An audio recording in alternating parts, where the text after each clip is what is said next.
Hello, everyone, and welcome into Coach Craig's Sports. This is the MLB DFS Core Pick video, Core Pick live stream for today, May 3rd. And in this, excuse me, in this video, in this live stream, I will be doing today, going over a recap of yesterday's picks, going through the weather report for the games in play today. There's 8 games in total on the main slate. A couple games that are going to be some weather spots, about 3 in total today. So could knock a couple games off today as we move along. Then I'm going to go over to FanDuel, talk about the core picks that I do have for today in general. And then last but not least, going over the bottom half of the cheat sheet and talking about the top GPP teams to stack for today's main slate. But without further ado, we're going to start with a recap of yesterday's picks. So at the pitcher position, we went with Garrett Cole, who was the second highest pitcher on the slate. He ended up getting 40 points at $11,500. Obviously, he was a hit yesterday. So pretty good pitching in general on the top end yesterday. Julio Urias was very good. Bryce Miller, who I did like a little bit as well. Wasn't sure if he was going to be on the slate or not, but did have a couple lineups with him out there just in general. So a lot of good pitching just in general, but Garrett Cole, pretty safe play yesterday. And so that was a hit for us overall. Kind of the oddball yesterday, JT Realmuto, he was the guy that didn't have that great a history versus Julio Urias, but he had been hitting really well. I said if you didn't want to play him, you could obviously not play him. Unfortunately, ended up going over 3. So the past history did kind of catch up with him. So he was the one guy that did not hit for us yesterday. At second base, we had Ketel Marte at $3,000. Got 28.2 points. He was the third overall second baseman on yesterday's slate. Some pretty good scoring second baseman in general yesterday. And then we moved down to Anthony Rendon. $2,800. Obviously, had some good history versus Steven Matz in the past, got to 12.7 points, so he was a hit and the third overall third baseman on yesterday's slate as well. And then last but not least, we had Cody Bellinger, some previous good history as well, $3,800. Looking for, double-digit points out of him at least, but we got 9 points out of him, so did give him a push yesterday. Pretty solid core for yesterday outside of JT Realmuto. If you had some other good players, if you had some other good picks in there, you had a pretty easy chance at cashing on yesterday's slate. But with that being said, we're going to get off of the recap for yesterday. We'll move over to RotoWire, talk about some of that weather updates kind of that we're watching throughout the day. So let me get that page brought up here real quickly. So we have 3 main weather spots, as I kind of mentioned already. It's an 8-game main slate. So the weather spots that we will be watching in general today for potential delays or rainouts, if there is any updates to these throughout the day, I will be updating it. But the big one here, New York Yankees, Cleveland Guardians, it's listed as 50% chance of rain. A little bit of wind there as well. So that is one that will be a game, or it have some weather yesterday as well. Chicago Cubs and the Washington Nationals, that game has 54% chance of rain at this point in time. And then last but not least, we had the Oakland and Seattle Mariners, which was a game yesterday. Looked like rain could, in fact, play a factor yesterday, but they were able to play that game. Today not looking so hot, but we'll just have to see as the day moves along. As I mentioned already, we'll leave down in the comments updates for those weather ones, but those are kind of spots maybe we try to avoid just a little bit more in general on tonight's slate, unless we get some weather changes throughout the day. But with that being said, we're going to get off of there. We'll move over to FanDuel and talk about the core picks that I do have for today's slate.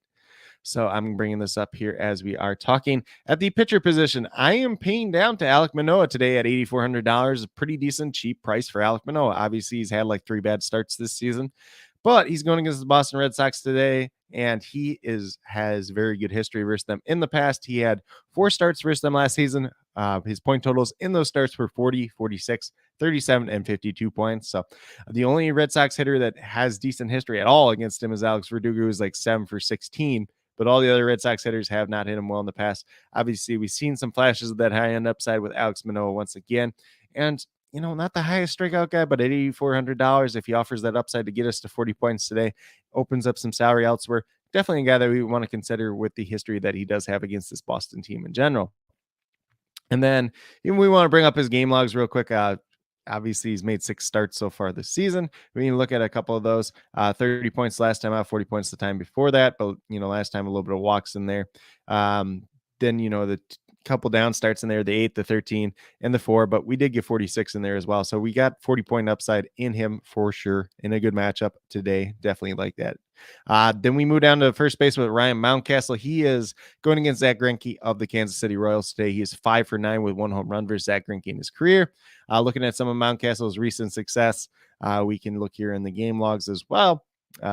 As he has that pretty strong upside. We see the 2 home runs last night, 2 multi-hit games. 3 out of the last 4 games have been multi-hit games for him. So some pretty decent upside there, $3,500. Middle of the road price tag.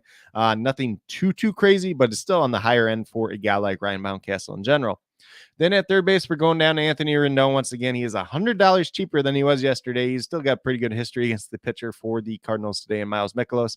4 for 9 versus him in his career, so some pretty good success there. Once again, obviously, we talked about it. We looked at Anthony Rendon's game logs as of recent. Still doesn't have that home run yet that we're kind of hoping for, but some pretty good recent success. Definitely like going back to him once again today at $2,700. Then we move down to Bo Bichette going against Nick Pivetta of the Boston Red Sox. He is 10 for 24 with 2 home runs versus him in his career, so some pretty good history at that. He's $4,000, so he's up there in the top price range, but he's had a very strong start to the year. 339, 7 home runs, 21 RBIs. Pretty good history as of late too as well. We've seen some pretty big performances out of him. 3 out of the last 6 games have been over 30 points. So getting a little bit of that high end upside. Obviously, we're paying up for it today, but we can definitely do that, especially with the cheaper pitcher at Alek Manoah today. Then we move down to Max Kepler at $2,600. He's got some pretty decent history versus Dylan Cease in the past. Dylan Cease has not pitched the best in his 2 most recent starts as well. So Max Kepler is 6 for 20 with 3 home runs versus Dylan Cease. Some pretty good high end upside there. There's some pretty downside as well, but if he's hitting lead off once again against Dylan Cease, who's not pitching as great as he has been as of late, do like the upside that Max Kepler could present. Obviously, a little bit of hit or miss history, as you will see here in recent games, but that good history versus Dylan Cease in the past, chasing a little bit of upside there. But at $2,600, that's definitely a price tag that we can afford to do that. And with that being said, if you go with these 5 players that I do have listed here, you have $13,800 remaining, just under $3,500 per player. So you can essentially pay for anybody that you want to on this slate. Definitely a lot of good high-end options out there as well. Obviously, probably avoiding some of those rain games just in general. But if we get news that they're going to go off, maybe you can get a little bit of ownership there as kind of a contrarian play that we wouldn't get on a typical other slate. But with that being said, that's pretty much what we have in terms of the core picks. I'm going to stop sharing the screen. We'll move over to the community tab on YouTube to share the bottom half of the cheat sheet and talk about the top GPP teams to stack for today. So let me up here. For some reason, it wasn't clicked on the cheat sheet anymore, so I do apologize for that. If you are interested in the cheat sheet, it's up on the YouTube community tab. It's up on Facebook. It's up on Twitter.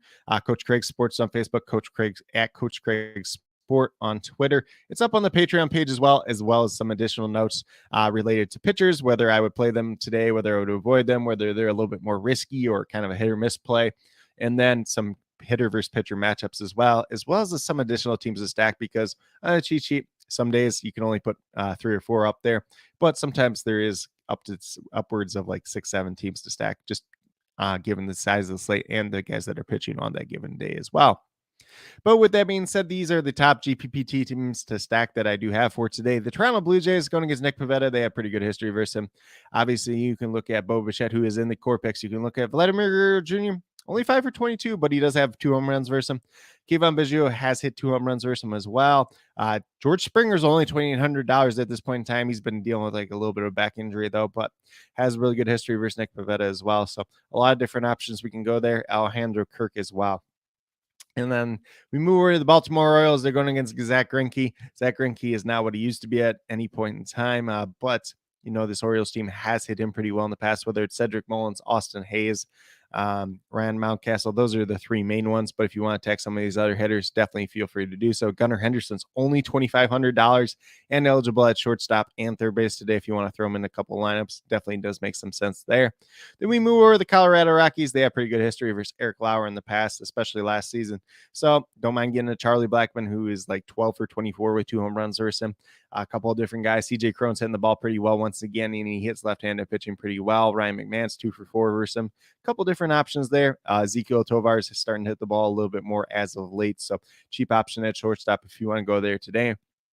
And then last but not least, we have the Los Angeles Angels once again going against Miles Mikolas. Guy that's going to pitch to contact. The Angels have a pretty strong lineup. Some of these guys have decent history versus him. Some of these guys have never really faced him before. So a little bit of mix and match there, but Mike Trout 3 for 7 versus him, Anthony Rendon 4 for 9 versus him. Those would be the two main guys. Taylor Ward had that pretty good game yesterday. Nieto's been hitting at the top of the lineup for cheap at that shortstop position. So a lot of different options available there from that Angels lineup just in general. But with that being said, that's pretty much what I have in terms of core picks for today. Hopefully you guys found this video useful, whether you're watching live or on replay, gaining a little bit of knowledge for today's slate overall. If you guys have any additional questions, feel free to leave them down in the comments and I'll get back to you as quickly as possible. Also, be sure to let me know your favorite play down there as well. Definitely interested in hearing what you guys have to say. If you are brand new to my channel, checking it out for the very first time, you enjoy the content, make sure that you do subscribe to the channel, turn on that notification bell so you never miss a beat. Definitely would appreciate it. Helps to build the community that we're trying to build here at Coach Craig Sports, which is one that's truly for you, the viewer, helping you with your DFS. Right now, it is primarily MLB DFS as well as USFL DFS. Friday will be the USFL DFS video, kind of doing a recap of week 3. Looking forward to week 4 and giving you guys a little bit of information for that just in general. But with that being said, that's really all that I have at this point in time. If you guys were checking out the draft grade stream yesterday, I do apologize. Had some technical difficulties. Apparently my mic did not want to work at that point in time, but it seems like it's working for this video. I will be trying to do that video, hopefully looking at tomorrow to kind of recoup that video just in general. So if that's something you're interested in, definitely be on the lookout for that as well. Make sure you have those notifications turned on so you'll be able to see that when it does go live, when it goes up as a video as well. But with that being said, that's really all I have to say for today's video. Once again, hopefully you guys found this useful. And with that being said, definitely do appreciate everyone tuning in, whether you're watching live or on replay. Definitely means a lot to me. And I hope that each and every one of you have a great rest of your day and some pretty good luck in MLB DFS tonight as well.